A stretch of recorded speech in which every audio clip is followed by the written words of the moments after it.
నమస్తే అన్న అందరికీ నమస్కారం. కువైట్ జజీరా ఎయిర్వేస్ కీలక ప్రకటన చేసింది. జజీరా ఎయిర్వేస్ తన సీనియర్ ఎగ్జిక్యూటివ్ బృందంతో పూర్తి స్థాయి కార్యకలాపాల సమావేశాన్ని నిర్వహించింది.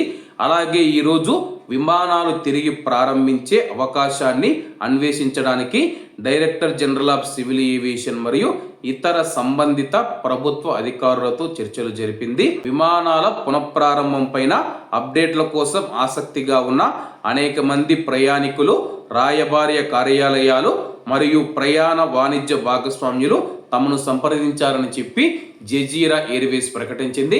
ఇప్పటికే ప్రయాణికులు కావచ్చు, కువైట్లోని ఎంబసీలు కావచ్చు, అలాగే ఇతర వాణిజ్య కార్యకలాపాలకు సంబంధించిన వారు ఎవరైతే ఉన్నారో జజీరా ఎయిర్వేస్ను సంప్రదించారని చెప్పేసి ప్రస్తుతం కువైట్ మరియు గల్ఫ్ దేశాలు అంతటా కుటుంబాలు, ప్రియమైన వారు మరియు కమ్యూనిటీలను తిరిగి కనెక్ట్ చేయడానికి జజీరా ఎయిర్వేస్ తన యొక్క నిబద్ధతను నొక్కి చెప్పింది.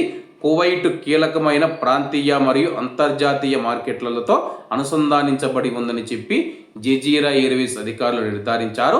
ప్రయాణికుల శ్రేయస్సును కాపాడటంలో మరియు సజావుగా కార్యకలాపాలను సులభతరం చేయడంలో మద్దతు ఇచ్చినందుకు director general of civil aviation, ministry of interior, విదేశీ వ్యవహారాల మంత్రిత్వ శాఖ, రక్షణ మంత్రిత్వ శాఖ మరియు అన్ని ఇతర ప్రభుత్వ సంస్థలకు జజీరా ఎయిర్వేస్ కృతజ్ఞతలు తెలిపింది.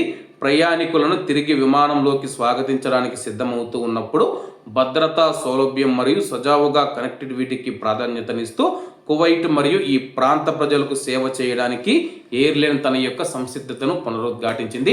ప్రస్తుతం మేము విమానాలు నడిపేందుకు సిద్ధంగా ఉన్నాము. చాలామంది ఇప్పటికే మమ్మల్ని సంప్రదించారు.